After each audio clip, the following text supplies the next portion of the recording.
Assalamualaikum warahmatullahi wabarakatuh. Salam sejahtera untuk kita semua. Alhamdulillahirrabbilalamin, kita bersyukur di hari ini tanggal 11 April 2023 atau bertepatan dengan 20 Ramadan 1444 Hijriah.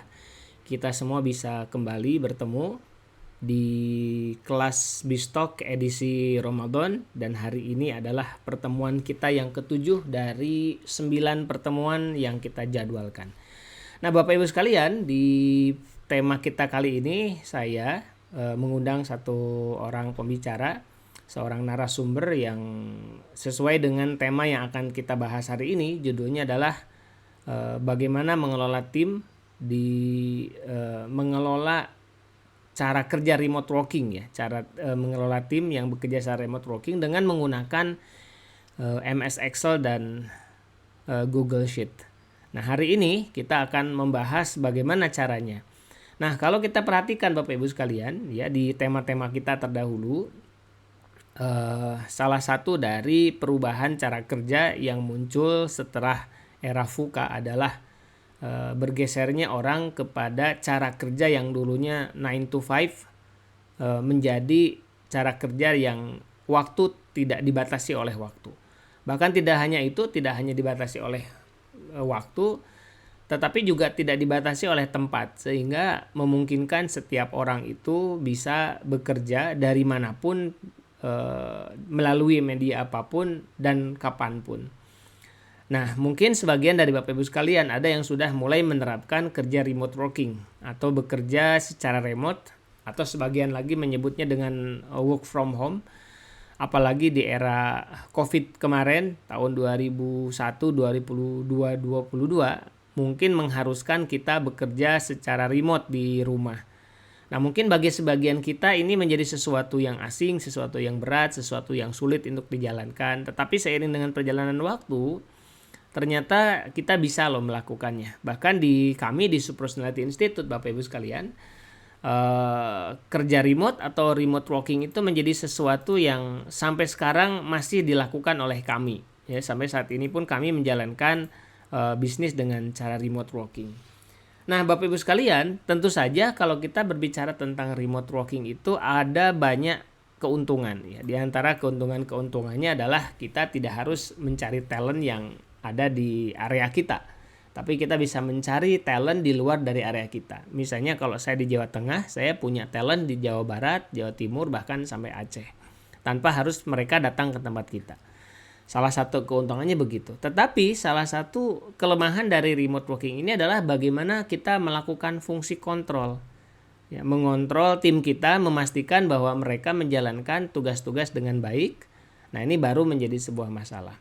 Nah, berarti mau tidak mau kita harus menggunakan tools, ya, alat kerja atau tools kerja yang memastikan manajemen kontrol sistemnya bisa dijalankan, memastikan setiap tugas dijalankan, memastikan SOP dijalankan, dan memastikan target-target perusahaan tercapai. Nah, oleh karena itu hari ini Mas Yuda sudah hadir tengah-tengah kita semua. Kita sapa terlebih dahulu. Assalamualaikum Mas Yuda.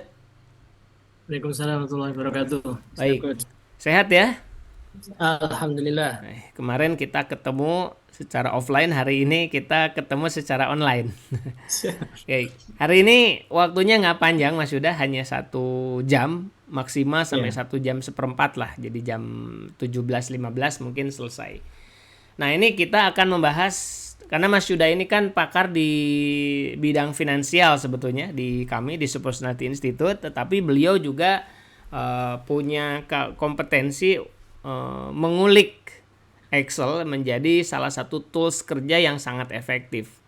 Nah, mungkin kita tidak perlu harus berlama-lama, kita langsung saja berikan kesempatan ke Mas Yuda untuk memaparkan materi dulu mungkin.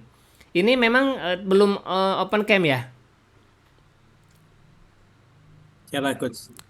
Nyenengan udah open cam belum ini? Belum muncul di Udah, saya udah. malah. Udah, Oh, udah ya? udah. Baik, sebentar. Ini harus kita setting dulu. Karena di saya malah belum muncul. Yang lain kelihatan nggak? Mungkin di yang lain kelihatan kayaknya. Di saya yang belum kelihatan. Sebentar. Oke, karena ini juga udah kelihatan. Ini karena kebetulan kita juga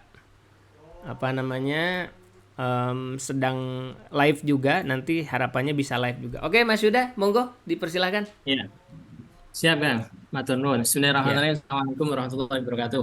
Waalaikumsalam warahmatullahi wabarakatuh. Bapak Ibu sekalian, alhamdulillah pada kesempatan sore hari ini menjelang sambil menunggu buka ya, kita ngabuburitnya belajar ya. Jadi momen-momen ini yang personality institute inisiatifnya muncul itu untuk mengoptimalkan bulan Ramadan itu untuk mendulang pahalanya lebih banyak gitu ya dengan belajar itu Kang Iren ya. Iya. Nah ini kesempatan pada sore hari ini, tadi prolog dari Kang Rian sudah disampaikan kalau kita membahas tema untuk ngontrol tim kita secara remote ya.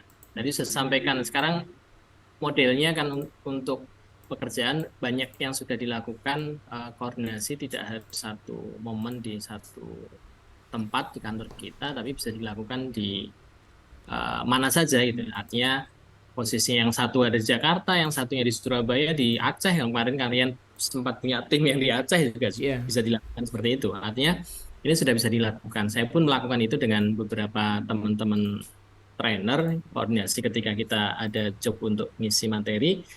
Kita koordinasi yang satu di Bogor, satu di Surabaya, satu di Purwokerto gitu ya. Itu bisa kita lakukan. Artinya tidak ada masalah untuk koordinasi yang demikian. Nah, Bapak Ibu izin nanti saya sampaikan untuk materi yang kemudian saya share template yang saya buat di Excel. Ini template memang masih sangat sederhana ya. Artinya mungkin sebagian Bapak Ibu yang sudah menggunakan ini sudah familiar ya. Ya sebagai refreshment saja untuk bahwa saya ini memang sudah bisa divalidasi, bisa dilakukan untuk kontrol kita terhadap tim kita. Tapi bagi Bapak Ibu yang lain yang barangkali belum menggunakan, nanti template ini juga bisa kita share. Artinya bisa digunakan walaupun untuk kontrol ini kan kita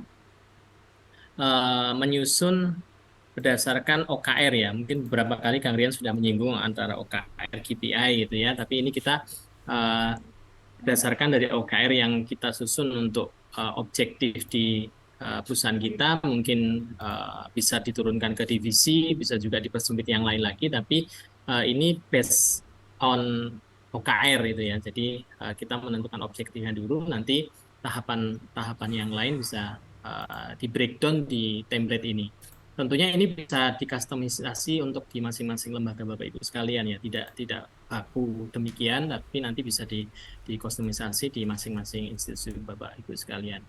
Nah, ini saya share untuk slide-nya nggak banyak, hanya untuk refresh yang ininya saja untuk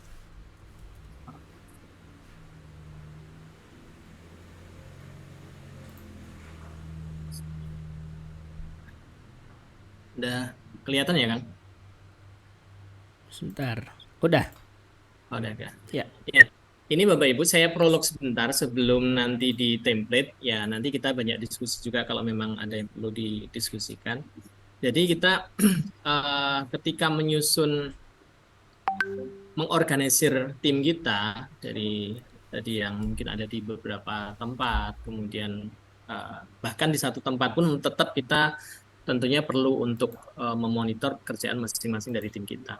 Tapi sebelum ke arah sana perlu dipahami bahwasanya satu pekerjaan ini tentunya kan sudah ditetapkan goal ya. Jadi ada satu tujuan yang di masing-masing lembaga perusahaan secara besar atau mungkin di masing-masing divisi ketika ada hal-hal tertentu yang harus segera diselesaikan. Karena OKR ini kan biasanya kita lebih kepada perencanaan strategis ya Kang ya. Jadi perencanaan strategis yang mungkin kita ukurannya katakanlah 3 bulan lah. 3 bulan ini kita akan mencapai di titik mana nih yang kemudian itu harus kita tetapkan dan kita meetingkan bareng-bareng. Banyak kemudian bicara OKR tapi ternyata untuk memahami dan mendiskusikan dengan tim, menyepakati apa yang akan dicapai ini nggak ketemu.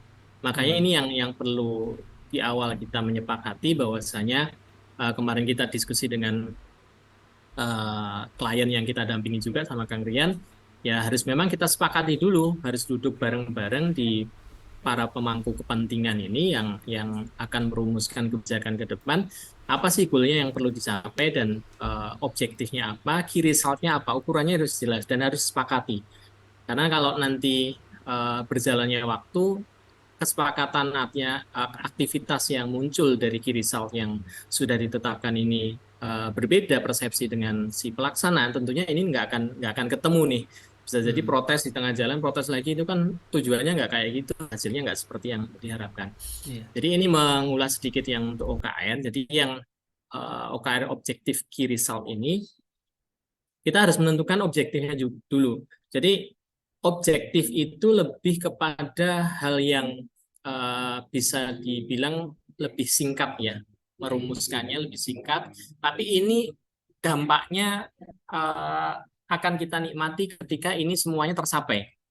Jadi menginspirasi katakanlah, oke posisinya 3 bulan ke depan kita akan mencapai target omset tertentu.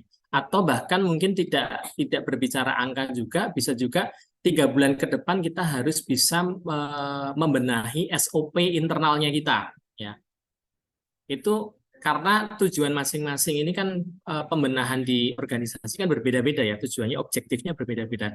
Bisa berkaitan dengan nominal, angka yang terkait dengan omset dan lain sebagainya. Ada juga berkaitan dengan administratif. Kita benahi SOP dulu nih. Nah, ini yang nanti akan dinilai oleh apa namanya dari tim, dari apa namanya director mungkin yang memberikan arahan. Ini dampaknya harus signifikan, 3 bulan ke depan itu harus tercapai karena ini efeknya nanti akan kepada organisasi secara keseluruhan. Jadi objektif itu goal yang ingin kita capai dan di dalamnya itu harus menginspirasi, dampaknya signifikan kepada organisasi dan bisa dibilang narasinya pendek gitu lah ya. Katakanlah tercapai untuk SOP di semua divisi. Ada divisinya ada 4, ada 5, itu tergantung masing-masing perusahaan. Nah, nanti di breakdown-nya itu kepada key result. Key result-nya apa? Kalau umpamanya objektifnya X, gitu, kemudian key result-nya mungkin A, B, C itu ya. Key result-nya boleh lebih dari satu. Bahkan untuk kondisi tertentu bisa jadi objektifnya juga tidak hanya satu ya, bisa bisa 2, bisa 3 itu ya objektifnya. Cuman ini saya breakdown untuk per masing-masing objektif itu nanti maksimal key result-nya ada 3. Kalau kita key result lebih dari 3 nggak masalah, cuman kita untuk mengoptimalkan kita rumuskan apa sih yang paling efektif dari objektif yang kita tetapkan itu, key result-nya yang paling mendekati dan paling dominan untuk bisa kita lakukan. Ya, jadi nanti secara struktur kita lebih bisa mengena nih objektif 1 key result-nya ada 1, 2, 3. Objektif 2 nanti juga ada 1, 2, 3. Mengingatnya lebih mudah, apa namanya dari tim juga bisa lebih lebih mengena ya, untuk tujuan utamanya itu tidak terlalu melebar tapi sudah fokus, artinya key result yang kita tetapkan itu sudah lebih fokus lagi. Nah, nanti di dalam di dalam konsep OKR dari key result ini juga ada inisiatif, artinya activity-nya yang muncul dari key result itu kan inisiatif mau melakukan apa. Contoh kalau umpamanya terkait dengan aktivitas di sosial media, itu nanti kan munculnya inisiatifnya mungkin bikin konten untuk harian gitu ya. Mungkin kontennya fokusnya di mana nih? Platform kita yang paling dominan mungkin di IG sama TikTok, yaitu bikin yang posisi di situ. Nanti mungkin ada result yang lain dan inisiatifnya juga berbeda lagi. Nah, ini yang kita tentukan yang demikian. Kemudian untuk yang apa namanya? Lebih utama nanti kalau terkait kita sudah menentukan objektif, key result, dan kemudian inisiatifnya, yang nggak kalah penting ini yang kemarin kita diskusikan juga waktu kita duduk bareng offline dengan Kang Rian dan tim yang kita dampingi juga. Ini yang paling melelahkan itu kontrolnya nih. Jadi kadang-kadang kita sebagai leader capek untuk memonitor. Kang Rian sendiri kalau ngurusin tim ini sudah dari lama, bahkan dari masih pakai WA ya Kang, masih pakai WA, kemudian sekarang sudah kontrol dengan tools yang dimanfaatkan. Tapi itu peran dari leader, supervisor untuk memastikan bahwasanya pekerjaan setiap tim itu sudah dilakukan secara benar dan progresnya seperti apa. Karena kalau nanti kita tidak berani menegur, tidak berani mereview atas pekerjaan mereka, achievementnya sudah sampai mana, ya ini nanti lama-kelamaan akan hilang dengan sendirinya, itu nggak akan dilakukan karena reviewernya, supervisornya ini capek, kemudian yang tim yang melaksanakan juga ya nggak dimonitor, inilah paling kalau umpamanya seperti itu juga nggak diapa-apain, nggak masalah kalau umpamanya itu nggak tercapai. Nah ini nanti akan menghabiskan energi kita di belakang. Kita sudah nyusun dari awal, nanti ujungnya kita nggak tercapai lagi, bikin lagi dan seterusnya. Ya ini nanti PR-nya jadi lebih panjang lagi untuk menyelesaikan. Iya, iya. Dan Sudah, ini coba saya simpulkan dulu, barangkali nanti teman-teman Oke, iya, Kang, silakan, bingung Kang. ya. Jadi mungkin Barangkali ada ini ya. jadi berarti sebelum kita bicara terkait dengan menggunakan tools yang hari ini kita bahas, berarti kan satu harus dipastikan dulu bahwa sudah ada objective and key result. Artinya objektif itu adalah goal yang ingin dicapai gitu ya.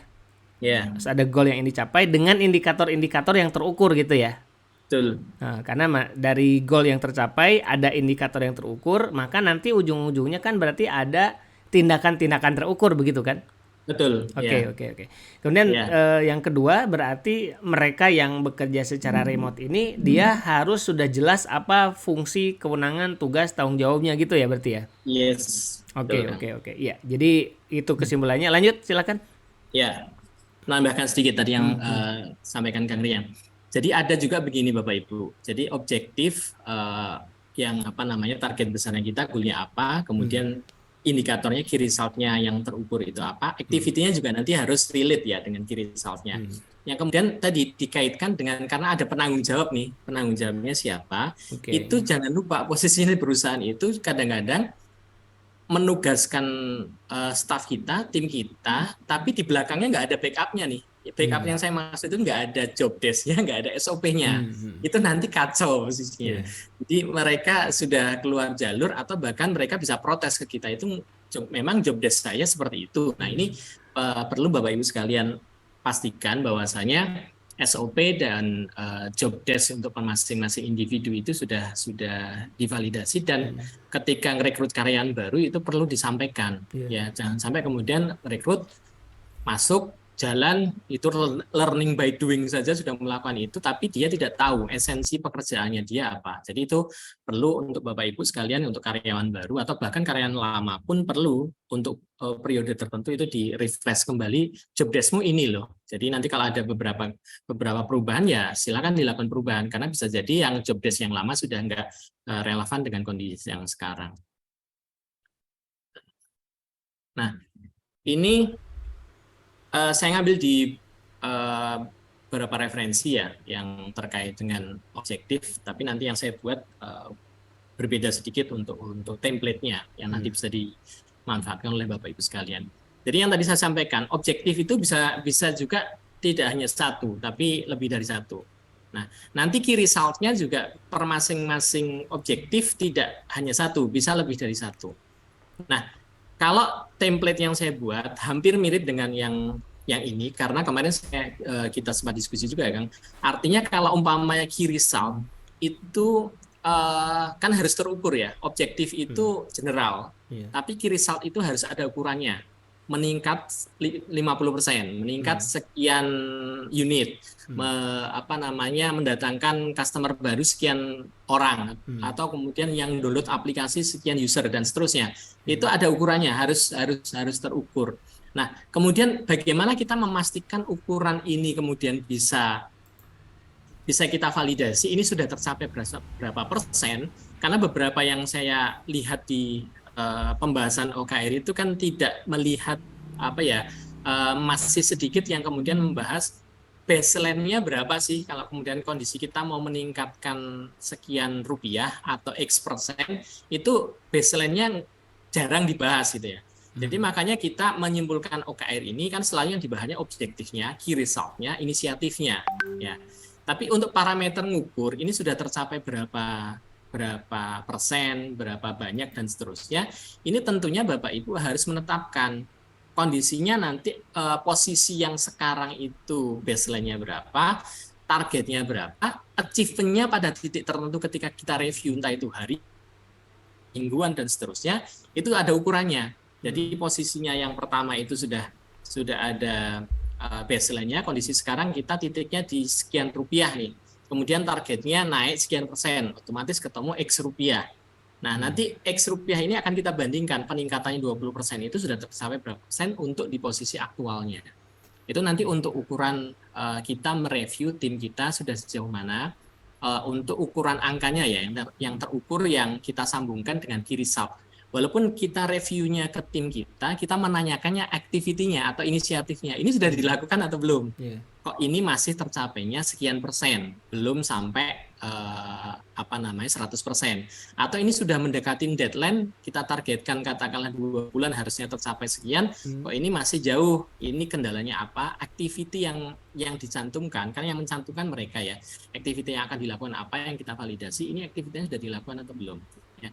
Yang kita review memang inisiatifnya atau activity-nya, tapi kita merujuk kepada key result itu kita bandingkan dengan kondisi aktualnya sudah achieve berapa persen, yaitu nanti akan menjadi review kita. Karena objektif dan key result ini kan sebetulnya hanya dampak ya.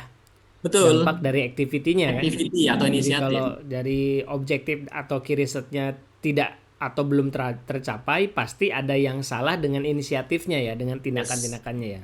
Ya, betul kan. Jadi untuk ini saya share yang template yang saya buat ya.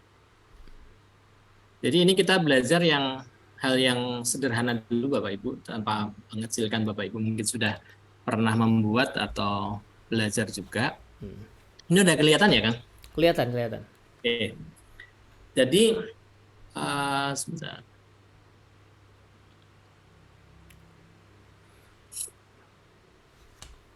Ya, ini nanti sambil ini Bapak Ibu kalau ada pertanyaan-pertanyaan, ya, silakan. Boleh nanti via chat ya, dipersilahkan. Nanti mungkin akan kita coba setelah pembahasan selesai, nanti mungkin kita akan coba bahas. Silakan lanjut Mas Yuda. Yang saya buat ini memang terkait dengan beberapa hal finansial ya, karena saya background finansial, saya pendekatannya ke finansial. Tapi tidak terbatas ini, mungkin yang di HR pendekatannya juga bisa ke HR, nanti Kang Rian bisa menambahkan informasi juga, atau yang di bidang yang lain. Tapi ini setidaknya mungkin bisa memberikan gambaran untuk Bapak Ibu sekalian.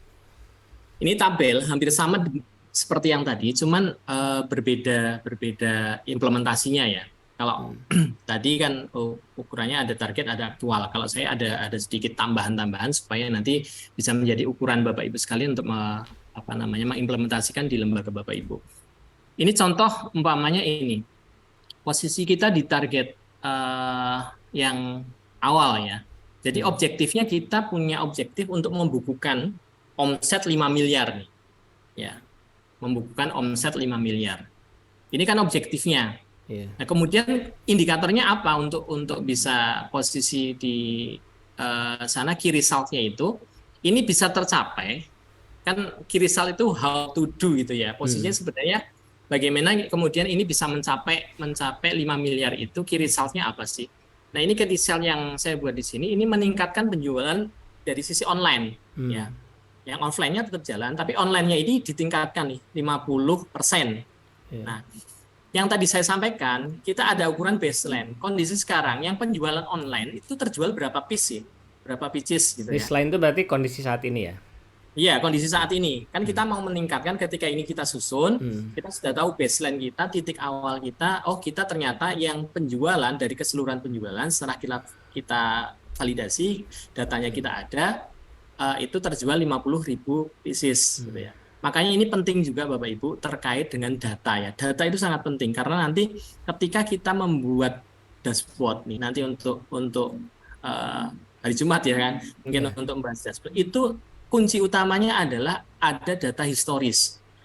Jadi rekam jejaknya kita ada. Nah, kondisi sekarang katakanlah baseline kita untuk yang penjualan online itu 50.000 piece. Kita sudah memutuskan untuk peningkatan penjualan online-nya 50%. Maka targetnya dalam periode tertentu katakanlah ini sampai due date-nya ini sampai akhir April kita mau meningkatkan. Ya ini kalau kependekan ya katakanlah bisa diperpanjang, tapi ini saya untuk template saja ya. Ini harus tercapai ya, posting targetnya harus tercapai 75.000 ya. Jadi meningkat 50% dari 50.000 targetnya ketemu 75.000. Nah, kemudian inisiatif tadi, activity tadi, inisiatif juga bisa lebih dari satu ya, tapi ini saya peringkas saja posisinya di kolomnya ini. Jadi bisa membuat konten IG, TikTok yang relate tadi dengan penjualan online.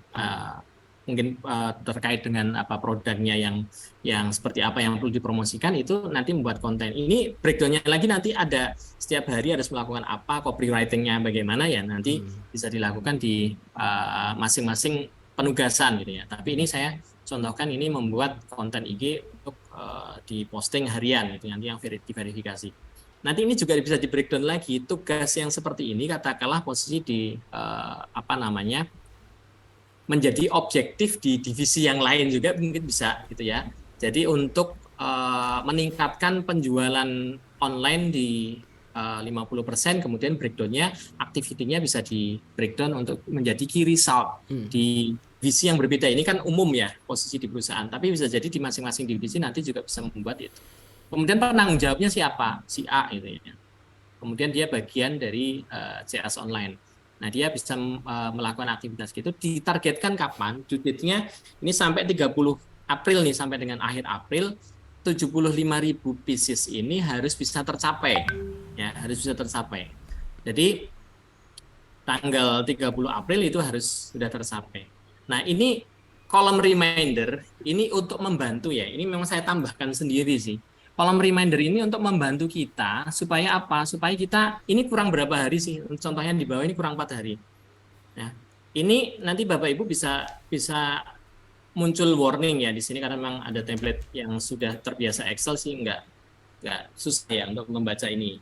Ya ini bisa dimanfaatkan, artinya kalau memang ini targetnya ini kan posisinya sekarang tanggal 11 ya. Kita tanggal 11 nih. Kita today-nya tanggal 11 posisi sekarang. Nah, ini targetnya 30 April. Ini saya bikin trigger tidak ada reminder kalau masih lebih dari 7 hari due date-nya. Ini masih lebih dari 7 hari kan, 11 ke 30 masih lebih dari 7 hari. Tapi kalau ininya posisi kurang dari 7 hari, kayak ini ke 11 ke 15 kurang 4 hari, reminder ya posisinya. Ya. Jadi kalau umpamanya posisinya ini, bahkan katakanlah posisi ini kita susun katakanlah di awal April, sekarang tanggal 11. Pernah ditargetkan sebenarnya posisinya itu tanggalnya posisi tanggal 10 April harus sudah selesai. Karena kita nyusun katakanlah di akhir Maret ya. Jadi due date-nya tanggal 10 April. Maka posisi remindernya ini sudah lewat waktu nih posisinya. Jadi supaya kita ada reminder posisi ini kurang berapa hari, kita ngingetin lagi sama tim kita. Ini kurang 4 hari loh ya, kurang 4 hari.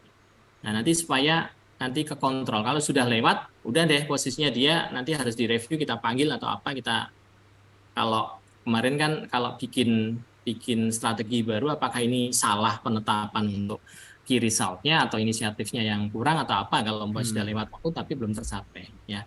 Ini di reminder, memang saya tambahkan reminder ini ya rumus sederhana sih untuk yang ini, tapi ini membantu. Kalau dulu saya masih aktif di bank itu kan sama ya, kita ngontrol untuk jatuh tempo pembayaran angsuran nasabah gitu ya. Kalau nggak dibuat kayak gini, lewat tuh posisinya angsuran tanggal 8, nanti baru ketahuan menjelang akhir bulan. Karena nggak kekontrol.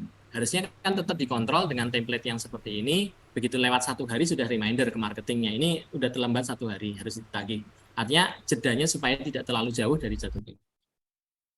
Kemudian result achieve, ini kan tadi targetnya kan 75.000 atau meningkat 50% ya dari posisi ini. Jadi kan meningkat 25.000, 50% dari kondisi baseline-nya.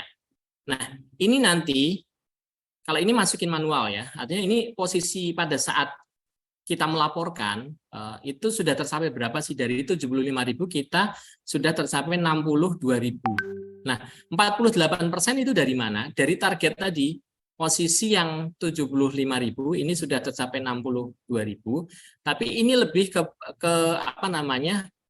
Melihat 48% ini dari 50%-nya ya. Ini kan peningkatannya kan 25.000 ya.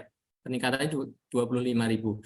Kalau dari 50 ke 62 itu kan baru 12.000. Nah, 12.000 itu adalah 48% dari 25.000 gitu ya.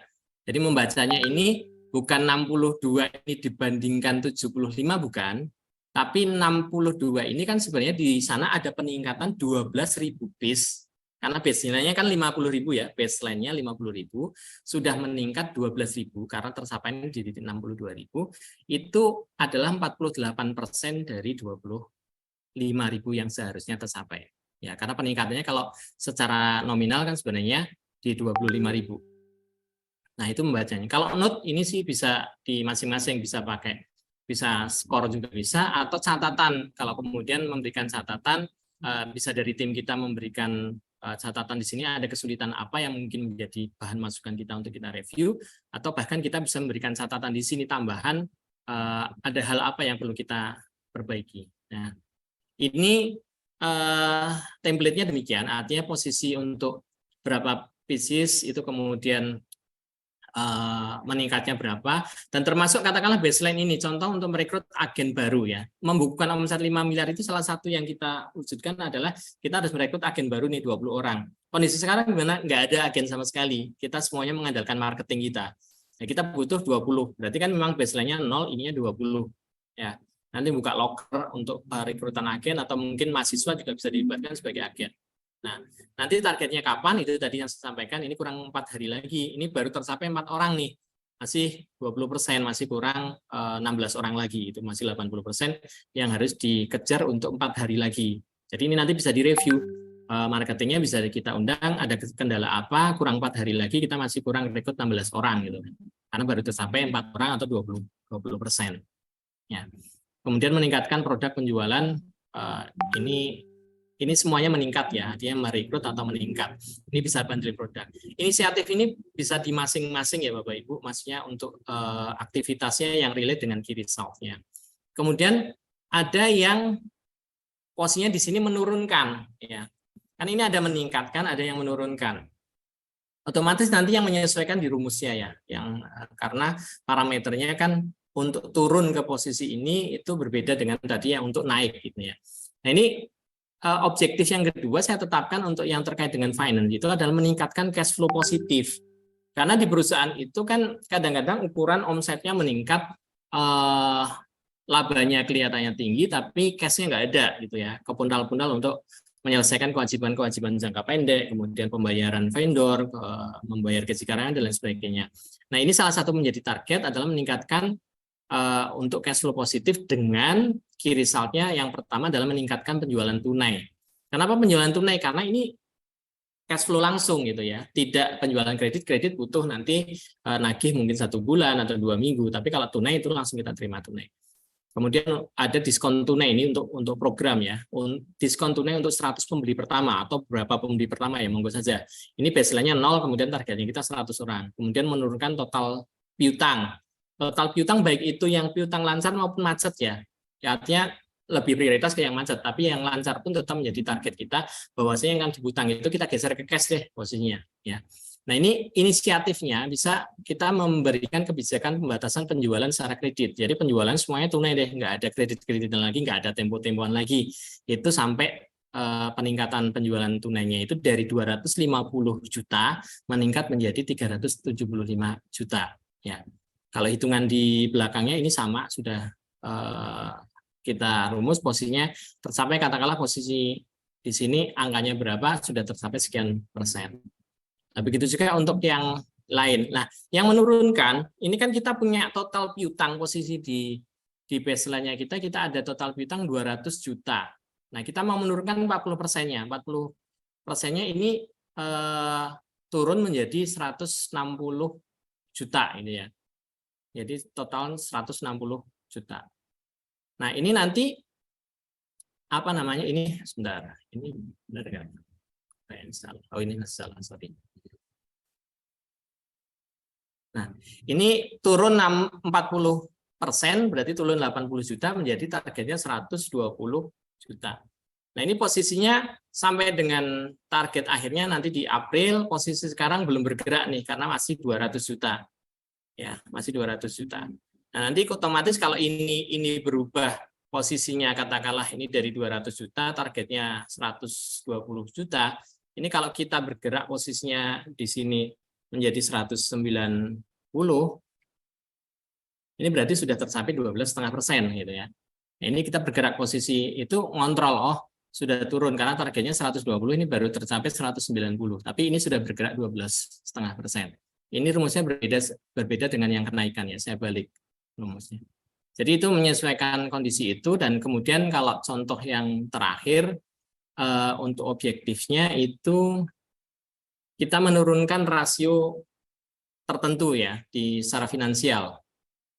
Ini salah satu rasio yang menjadi ukuran sehat atau tidaknya di di entitas bisnis, itu debt to equity ratio, perbandingan antara hutang kita, kewajiban kita baik jangka pendek maupun jangka panjang terhadap total ekuitas. Ekuitas itu harta bersihnya kita ya, dari modal maupun laba ditahan atau akumulasi laba. Nah, kita punya target untuk kemudian kita menurunkan hutang, key resultnya kita menurunkan hutang jangka pendeknya sampai 70%. Ekstrim memang, tapi ini bisa menjadi pertimbangan dari perusahaan karena memang perusahaan mau bersih-bersih gitu ya. Total posisinya kita mengurangi kewajiban-kewajiban kepada pihak ketiga. Kemudian utang jangka panjang karena ini mungkin nominal cukup signifikan, kita turunkan 20% dan kemudian meningkatkan ekuitas 30%. Nah, baseline-nya ini posisi utang jangka pendek kita 500 juta, kemudian kita turunkan menjadi 400, utang jangka panjang 1,5 miliar menjadi 1,2, ekuitasnya kita tadinya 650 menjadi 845. Nah, ini posisinya tugas dan tanggung jawabnya ada di tim finance ya, PIC-nya G, HI, ada di finance operation ya. Ini tugasnya finance untuk mengkoordinasikan untuk menurunkan hutang. Kalau ini saya bicara operation ya, walaupun mungkin banyak pihak yang terlibat ya, tapi posisi di sini karena untuk meningkatkan ekuitas ini kan bisa posisinya dari dua sisi ya.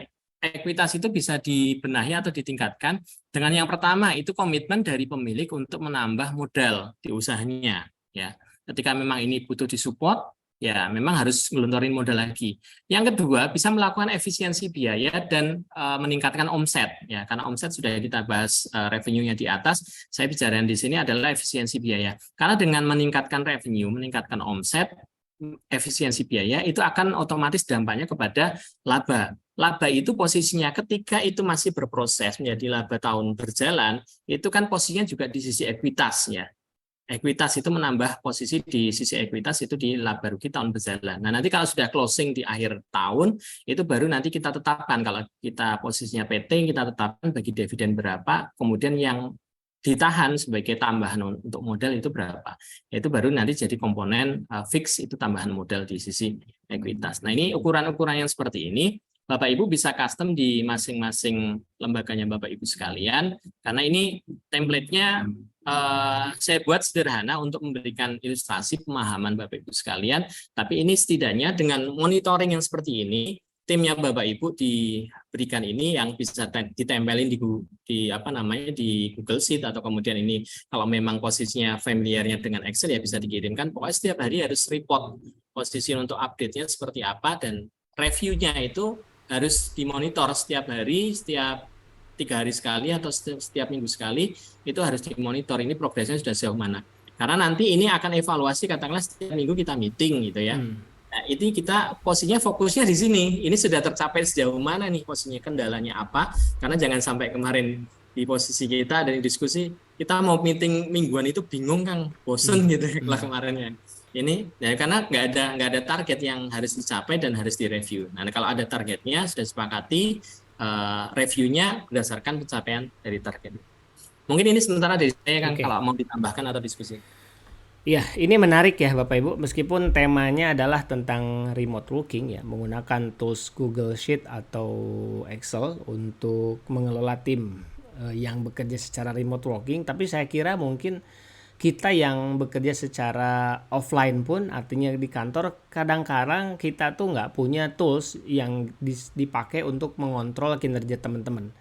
Sehingga ya tadi misalkan Mas Yuda menyampaikan, mau meeting tapi bingung mau ngapain, ujung-ujungnya ya pengarahan lagi, arahan lagi. Artinya arahan itu pimpinan yang ngomong, padahal seharusnya meeting itu pimpinan lebih banyak mendengarkan, mendapatkan informasi apa yang sudah dikerjakan, kendala-kendala apa yang terjadi, dan apa yang mau dikerjakan di satu pekan berikutnya.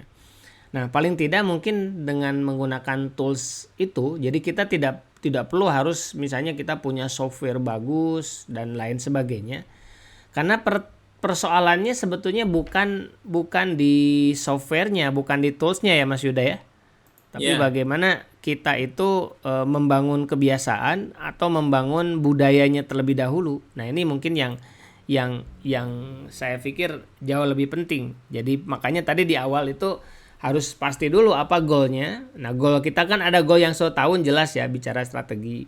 Nah, kita breakdown menjadi goal 3 bulanan, dan objektif ini pun sebetulnya bisa jadi mungkin 3 bulan, bisa jadi 1 bulan kalau OKR ya. ya, ya, OKR betul. bisa 1 bulan, bisa 3 bulan, tapi dibalik dari 1 bulan dan 3 bulan itu kan mesti ada inisiatif tindakan harian yang harus dikontrol. Kalau saya kemarin sering contohkan begini, jangan sampai kemudian kita ingin naikin atau turunin berat badan, tapi kita lebih banyak sibuk naik turun timbangan. Sementara aktivitas yang mendukung naik atau turunnya berat badan itu tidak kita kontrol. Contoh saya tahun 2010 2011 tuh pengen naik berat badan tuh. Dari 50 kilo jadi 54 lah gitu. Itu 1 tahun saya memaksakan nge-gym, tapi yang saya rutin itu bukan gymnya seminggu 3 kali, tapi setiap hari 2 kali naik turun timbangan, kok nggak naik-naik gitu. Nah, ini jangan sampai terjadi. Oke, ini saya sedikit nge-review yang OKR tadi Mas Yuda, mungkin barangkali saya salah persepsi. Jadi Ya, objektif dan key result adalah goalnya, baseline itu adalah kondisi saat ini gitu ya. ya, Kalau betul. target adalah yang ingin dicapai dalam satu waktu tertentu, katakanlah mungkin sebulan atau 3 bulan gitu ya. Ya, Terus inisiatifnya adalah tindakan apa saja yang harus dilakukan supaya target tercapai gitu ya, atau key resultnya ya, tercapai. betul. Ini berarti ini kan ABC, ini kan nama orang kan? Nama orang, betul, nama Nama orang. orang atau nama jabatan bisa ya? Ya, tapi Oke. kalau ini lebih Lebih ke kepada orangnya PIC ya. langsung orang, menunjuk Oke. orang supaya pertanggungjawabannya jelas siapa yang. Dan assign ini kan berarti kan penanggung jawab untuk menjalankan inisiatif tadi ya. Betul, inisiatifnya. Oke. Timnya tim mana? CS online. Kemudian due date ini berarti Target batas. waktu yang ditetapkan. Oke, Batas akhir. batas akhirnya. Terus di situ, dan ini reminder tuh tadi udah dibuat ini ya, udah dibuat otomatis ya. Iya, sudah, Oke. sudah. Nah, ini mungkin jadi pertanyaan, ini sebetulnya tools ini boleh nggak dipakai sama teman-teman nanti? Bisa ya, Mas Yuda ya? Bisa, nggak apa-apa, ini kan template sederhana yang bisa dikustomisasi sama teman-teman. Oke, oke. Jadi teman-teman ini sekaligus dibuatkan template sederhana yang mungkin bisa membantu Anda untuk bisa mengerjakan pekerjaan-pekerjaan baik Anda yang bekerja secara online ataupun offline. Kita masuk ke tanya jawab Mas Yuda. Ada satu pertanyaan dari Mbak Tiara ya. Sore Pak Yuda, saya Tiara dari Banten. Izin bertanya, apakah target yang diukur itu adalah key result-nya saja dan bukan inisiatifnya? Misalnya tadi bikin konten Instagram, itu tidak harus diukur berapa kali membuat konten Instagram dalam 1 atau 3 bulan. Apakah seperti itu Pak? Nah, ini gimana nih? Oke. Ini saya jawab, nanti Kang Rian menjawab berdasarkan persepsi dari pengalaman Kang Rian. Iya, iya, iya. Ini jadi OKR itu gini Mbak Tiara, ada beberapa yang tadi saya sampaikan di awal, ada yang memang membahas tidak sampai posisi di inisiatif gitu ya. Hanya posisi objektif, terus key result-nya apa. Nah, otomatis akhirnya key result itu yang diukur. Naik sekian persen itu ukuran. Nah, kemudian kalau ini di entitas kita kemudian di breakdown, key result itu harus dilakukan dengan activity atau inisiatif. Inisiatifnya bisa lebih dari 1 ya, tadi saya sampaikan, cuman ini kolomnya saya batasi, jadi saya seolah-olah menyantumkan itu hanya untuk catatan saja bahwa saya melakukan aktivitas membuat konten dari IG. Ini bisa di breakdown, artinya posisinya membuat konten IG berapa konten dalam 1 minggu. Nah, kalau nanti ukuran, karena sebenarnya gini, untuk mencapai objektif itu kan posisinya key result-nya harus tercapai ya. Kalau tidak ada ukuran posisi di inisiatif, katakanlah tidak dimunculkan, beberapa pembahasan itu tidak membahas inisiatifnya apa yang diukur, maka yang diukur key result. Contoh yang saya cantumkan di sini, saya mengukurnya adalah key result dengan ukuran tadi, posisinya targetnya berapa, posisi result achieve-nya berapa ya, Hmm. posisi di result achieve-nya, posisi di sini berapa, maka progresnya sudah sekian persen. Tapi Iya. nanti kalau di tempatnya Mbak Tiara mau di posisi breakdown atau di tempat Bapak Ibu yang lain mau di breakdown, Hmm. ukurannya posisi inisiatif harus dipertegas lagi. Iya. Posisinya konten konten IG itu berapa banyak, Hmm. kemudian konten TikTok berapa banyak, mungkin aktivitas yang lain masing-masing gitu ya. Nah, Hmm. itu nanti di sama posisinya baseline sama targetnya bisa digeser posisi di sebelahnya inisiatif. Iya. Sekarang ini sudah membuat konten konten IG sama TikTok itu per hari berapa sih, ditingkatkan berapa. Cuman memang agak rancu sih posisi di sini ketika geser sebelahnya inisiatif. Karena Hmm. ini kan activity pendukung ya. Iya. Karena ujungnya sebenarnya yang kita ukur adalah resultnya, key resultnya mencapai berapa. Iya. Gitu sih kalau kalau tanggapan saya seperti itu bisa Iya. di breakdown, tapi kalau saya lebih firm posisinya key result yang jadi ukuran, tapi inisiatif juga tidak menutup kemungkinan itu dijadikan ukuran yang mungkin ini breakdownnya bisa masuk ke KPI nanti kalau ini perusahaan Iya. personal ya. Jadi Ya, berarti silakan. Ya, apa namanya, activity itu bisa diukur, bisa tidak ya, betul. intinya ya. Tapi sebetulnya key point kita sebetulnya adalah karena kita pengen goal yang ingin kita capai itu ya ada di OKR-nya, bukan di inisiatifnya. Yes. Karena mungkin bisa jadi ini nanti boleh dikoreksi kalau salah. Jadi bisa jadi mungkin inisiatifnya tercapai. Contoh misalnya katakanlah harus 1 minggu posting di 3 kali di Instagram. Mungkin inisiatifnya 3 kali dalam seminggu posting Instagram. Tapi kalau ternyata itu tidak ngefek ke inisiatif, ke result, berarti kan salah ya. Karena yang ingin kita ukur key resultnya Key gitu. resultnya. Nah, gitu. Makanya mungkin saya setuju. Jadi bukan inisiatif itu kalau kita punya punya statistik mungkin why not ya Mas Yuda ya. Ya, Artinya ya. ada, kalau saya misalkan, kalau Mas Yuda mungkin orang-orang marketing ya, artinya pernah di dunia marketing, saya juga pernah di dunia marketing. Saya punya statistik ketika saya harus menemui 10 orang calon klien, itu satu itu pasti closing. Tapi Hmm. satu itu pasti nggak closing gitu. Nah, yang Hmm. 8 itu sisanya itu tergantung kepada kemampuan. Artinya ada yang di follow up baru closing, follow up berkali-kali baru closing. Artinya saya menemukan kalau saya ingin pasti ya dari 10 presentasi mesti ada satu orang yang tertarik. Nah, kalau kita bisa menentukan statistikanya, memastikan misalnya 1 kali posting itu akan di like oleh 1.000 orang atau dapetin 100 subscriber, ya itu mungkin bisa diukur tuh inisiatifnya ya. Tapi Ya. kalau kita tidak bisa memastikan statistik dari setiap inisiatif itu, ya jangan sampai kemudian kita ngukur inisiatifnya tapi justru Yang resultnya OKR-nya nggak nggak sampai. tercapai, justru itu Ya. ya gitu ya. Ya, ya. Oke, oke. Jadi menambahkan, jadi Hmm. memang tadi ya untuk activity atau inisiatif ini kan sebagai sebagai upaya aktivitas yang memang Hmm. harus dilakukan. Iya. Makanya ini peran untuk reviewnya. Ketika nanti OKR atau key resultnya itu tidak tercapai, maka kita mereview inisiatifnya. Jadi inisiatifnya Hmm. ini sudah dilakukan atau belum? Sudah dilakukan, katakanlah di breakdown nih Mbak Tiara menentukan konten IG-nya sekian puluh gitu kan. Hmm. Karena meningkatkan itu tadi database itu kan penting ya. Iya. Kalau yang sebelum-sebelumnya itu 10 pasti closing satu, yang satu pasti nggak closing, yang 8 tergantung follow up Hmm. gitu kan. Hmm. Nah, kalau sudah seperti itu, kita mau meningkatkan katakanlah ini tadi 50% untuk penjualan online, Iya. maka katakanlah yang 10 tadi ditingkatkan 50% juga menjadi Hmm. 15 itu, Hmm. 15 postingan. Hmm. Nah, kalau nanti ukurannya inisiatif, 15 postingan itu hanya wis posting, yang penting sudah posting, itu repot nanti posisinya. Iya, iya. Dan Kalau sudah biasanya posting, begitu tuh. nah, Kalau karena yang sudah kerja posting, itu yang penting posting dulu, nanti hasil ah, ya kan saya udah posting gitu kan ya. ya itu nanti agak repotnya begitu. Kan Hmm. saya sudah posting, sudah tercapai posisi 50%-nya untuk Hmm. yang target itu. Iya. Padahal kita menargetkan itu adalah ukuran angka tadi dari Hmm. 50.000 menjadi 75.000. Nah, nanti kalau umpamanya 15 konten itu ternyata belum, kayak kita review kontennya, posisinya kita review. Oh, kayaknya Hmm.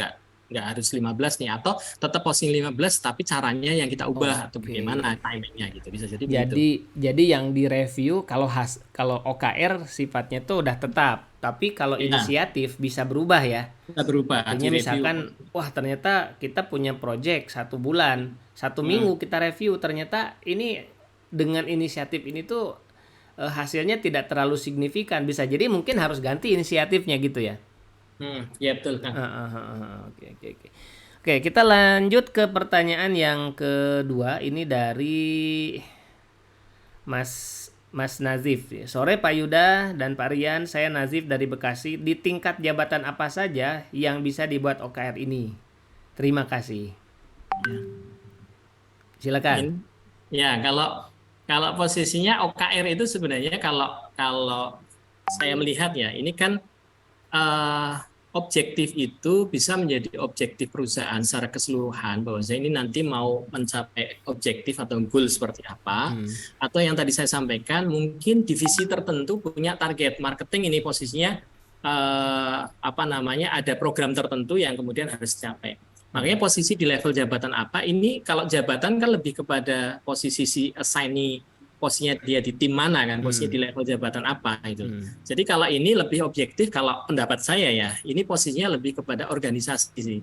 Jadi posisi organisasi besar di perusahaannya atau kemudian di departemen. Ini departemen apa, kemudian punya program apa, penanggung jawabnya siapa gitu. Oke. Ini posisi. Berarti kalau kita bicara struktur berarti kan sebetulnya bukan tentang di level mana ya. Berarti level manapun bisa selama Betul. dia ada project bisa pakai ya OKR ini kan. Ya. Bisa jadi kan posisi katakanlah membukukan omset sekian miliar. Nah. Itu bisa jadi yang muncul itu assignee-nya itu GM tuh posisinya. GM-nya betul. GM-nya muncul, tapi targetnya GM, key result-nya untuk GM itu otomatis kan berbeda dengan posisinya marketingnya atau kemudian CS-nya gitu. Iya. Ini kan ilustrasi saya tidak saya munculkan itu. Jadi tidak kemudian OKR untuk GM. Nah kalau seperti itu biasanya kan di KPI, karena KPI kan individu ya, performance posisinya lebih kepada individu itu. GM targetnya apa, kemudian dievaluasi di sisi itu. Tapi ini kalau OKR, kalau saya pendapat saya pribadi ini lebih kepada organisasi, baik itu organisasi besar perusahaan secara keseluruhan maupun per departemen. Iya. Memang kayaknya kalau bahas OKR ini harus punya sesi tersendiri nih Mas Yuda. Ya, Kalau perlu kita bikin short course, ini mini class khusus OKR nih. Karena banyak juga teman-teman yang mungkin tahu secara tekstual OKR melalui sosial media, tetapi kadang-kadang pas menerapkan di studi kasus langsung ke perusahaannya biasanya terkendala itu. Biasanya begitu. Baik, teman-teman silakan kalau ada yang mau bertanya lagi, baik itu melalui chat ataupun melalui langsung menyampaikan secara langsung juga boleh. Masih ada waktu kurang lebih sekitar 7 menitan lagi. Oke, Mas Yuda, ini saya mungkin sambil menunggu teman-teman yang lain, saya coba mempertajam dan bertanya lagi ya terkait dengan kalau tadi kan sebetulnya ini saya mungkin teknis. Kan tadi kita buatnya di Excel ya. Ya. Di Excel sebetulnya itu nah yang mengisi itu atau termasuk yang katakanlah yang sudah dilakukan, yang melakukan dan segala macam. Oke lah kalau Excel taruh di Google Drive bisa dibuka pakai Google Sheet kan bisa ya. Dengan notifikasi rumus yang sama kan gitu ya. Nah ini siapa yang mengisinya itu? Apakah hanya orang-orang katakanlah pimpinannya atau setiap orang itu juga bisa ikut terlibat untuk ikut ngisi di situ? Ya, ini kalau saya sudut pandangnya bisa ini kan bisa ditugaskan kepada si person ini ABC itu kan. PIC-nya itu. PIC-nya assignee itu posisi PIC-nya itu bisa ditugaskan ketika ini sudah kita tempel posisinya di Google Drive biar dia dikasih user akses untuk posisinya emailnya dia mengakses itu kan update bisa di Google Sheet tuh. Pokoknya dia setiap hari update posisinya dia. Yang update ya dia posisinya sudah tercapai posisi di sini tadi result achieve-nya sudah berapa ya dia ngupdate posisi di situ. Nanti perannya supervisor untuk melihat data ini sudah tercapai berapa banyak, tapi dia tidak hanya melihat progresnya ini sama angka ya. Nanti kalau trustnya hanya posisi di sini, bisa juga posisi PIC-nya ngarang-ngarang saja, posisinya dimasukkan. Yang penting sudah mendekati angka pencapaian. Itu perannya supervisor yang kemudian bertugas untuk memonitor ini. Itu sekali waktu tetap harus memastikan bahwasannya data yang dimasukkan di sini sudah benar. Jadi posisinya ukurannya apa, dia report sebagai kan kita ketika membuat laporan, contoh laporan keuangan lah, prestasinya neraca itu di belakangnya neraca kan banyak ya. Iya. Ada jurnal, ada buku besar, ada Mm, bukti transaksi ya gitu. mm, Nah, ibaratnya posisi pekerjaan seperti ini kita tidak hanya melihat tampilan bahwasanya ini chiefnya sudah sampai sekian mm, unit, kemudian mm. sudah rekrut sekian orang, tapi kemudian kita validasi, benar nggak sih sudah tercapai penjualan itu? Mungkin Iya. tanya ke bagian penjualan, itu kan Mm, benar nggak ada penjualan dari CS online yang untuk program penjualan apa tadi dari online itu mm. sudah sampai 62. Oh ya, Iya. nanti laporannya kan bisa diminta. Jadi sebetulnya lebih tepatnya sebetulnya tools tadi itu bukan bukan report system tapi dashboard ya sebetulnya ya. Iya, Heeh. untuk acuan kalau naik Betul, kendaraan betul, gitu betul. kita sudah ngerti nih bensinnya Iya. sudah mana, kecepatannya sudah sampai sejauh mana itu. Nah, ini mungkin sedikit bedain Bapak Ibu. Kalau report itu di akhir selesai itu. Hmm. Jadi jangan sampai kemudian kita melihat dashboard itu sebagai sebuah report. Itu bukan report, tapi ini adalah dashboard. Jadi dengan adanya dashboard Excel tadi, kita bisa secara real time itu tahu apa yang sedang dikerjakan, apa yang belum dikerjakan, dan apa hasil sementara dari pekerjaan itu. Nah, itulah baru kita bicara remote working tuh. Jadi bekerjanya secara remote. Ya. Baik, Bapak Ibu sekalian, saya kira mungkin kalau tidak ada pertanyaan, sepertinya tidak ada pertanyaan lagi nih Mas Yuda. Mungkin ada waktu kurang lebih sekitar ya 4 menit lah untuk closing statement, silakan. Oh, ini ada satu lagi nih Oh, Coach. ada ya? Bentar, Ada. nggak ngecek malah. Ini nanti Antum bisa menguatkan juga nih. Iya, iya. Apakah bedanya OKR dengan balance scorecard? Ya, Antum yang sudah biasa nih. Iya, dijawab dulu dong kan narasumbernya Mas Yuda ini. Jadi kalau kalau gini, kalau OKR itu kan tadi ya saya sampaikan ini adalah cara perusahaan yang kemudian untuk memonitor untuk aktivitas bisnisnya dengan menetapkan target-target tertentu gitu ya, Iya. target tertentu untuk mencapai dengan beberapa parameter indikator ukuran kinerja yang terukur tadi key results-nya. Hmm. Kemudian dibantu inisiatif atau activity. Iya. Kalau balance scorecard itu kan ada 4 komponen ya, bisa ditinjau dari finance, dari kemudian customer, bisa ditinjau dari proses gitu. Yang satu lagi itu kan ukuran dari masing-masing target atau yang kemudian ditetapkan itu dilihat dari sudut pandang 4 poin tadi. Jadi masing-masing dipisahkan. Tapi kalau untuk OKR itu bisa keseluruhan secara general, bisa per divisi, apa namanya untuk aktivitinya itu nanti menyesuaikan di masing-masing objektif yang sudah ditentukan. Tapi kalau yang dari balance scorecard itu sudah pasti dikaitkan dengan finance bagaimana, dikaitkan dengan customer bagaimana, bisnis proses bagaimana. Itu kalau pandangan saya sih seperti itu. Iya. Nah, Kang Rian yang lebih Ini kalau mendalam. saya mungkin lebih ke apa namanya apa yang kami lakukan aja Mas Yuda. Jadi OKR kita pakai balance scorecard kita pakai untuk menjadi pilar saja. Jadi pilar bisnis itu indikator keberhasilan sebuah bisnis itu tidak hanya dari sisi finansial tapi dari 4 sudut pandang itu. Kita pakai balance scorecard. Nah, balance scorecard itu kita jadikan sebagai KPI perusahaan. Artinya perusahaan itu kalau kita mengacu kepada tujuan tahunan, maka OKR balance scorecard itu yang dipakai. Kalau di kami ya, jadi balance scorecard itulah sebetulnya target capaian 1 tahun. Makanya KPI-nya perusahaan itu BSC ya, lo ketukar-tukar. Nah, kemudian untuk menurunkannya supaya target-target itu bisa dicapai ya kita baru bikinkan OKR yang per 3 bulanan. Jadi OKR KPI dipakai, BSC juga dipakai. Kalau kita sih gitu. Ini sih sebetulnya mungkin sudut pandang aja, artinya mungkin bisa jadi Bapak Ibu sekalian nanti ada muncul lagi apa sih kalau dengan KPI apa bedanya gitu. ini Tiga itu kayak kakak beradik iya, muter-muter. saling melengkapi ya tepatnya ya. Iya, nggak bisa dipisahin sebenarnya. Nah, ini bener nih dari Pak Dedi Herdi Mulya. OKR bergerak berdasarkan leading factor, Yes. sementara BSC bergerak berdasarkan lagging factor.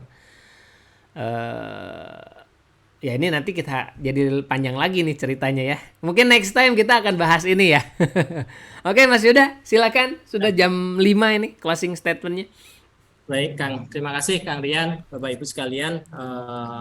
Terima kasih atas waktunya kita sharing ya. Ini sesi sharing, mungkin masih terbatas waktunya, tapi mudah-mudahan apa yang saya sharingkan ini bisa memberikan tambahan wawasan menguatkan apa yang sudah kita pahami selama ini, dan nanti template ini bisa kita bagikan Ya. dari timnya Kang Rian, nanti mungkin akan di sharing di grup ya, nanti untuk template-nya bisa dimanfaatkan Bapak Ibu sekalian.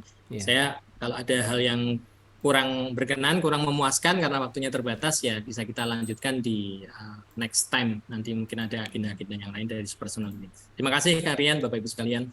Assalamualaikum. Siap. Baik, terima kasih Mas Yuda. Ini waktunya 1 jam, tetapi sangat padat dan berisi ya tentang bagaimana menggunakan atau mengaplikasikan Excel untuk pekerjaan remote working, dan ternyata kalau saya simpulkan ini tidak hanya untuk pekerjaan remote working, tapi Anda juga bisa menggunakan Excel ini sebagai tools untuk mengatur atau menjadi dashboard dalam bisnis kita. Nah, ngomongin dashboard ini sebetulnya menarik Bapak Ibu, mumpung saya masih ingat, insya Allah besok di hari Jumat, tanggal berapa tuh? Tanggal 14 ya? 14 ya.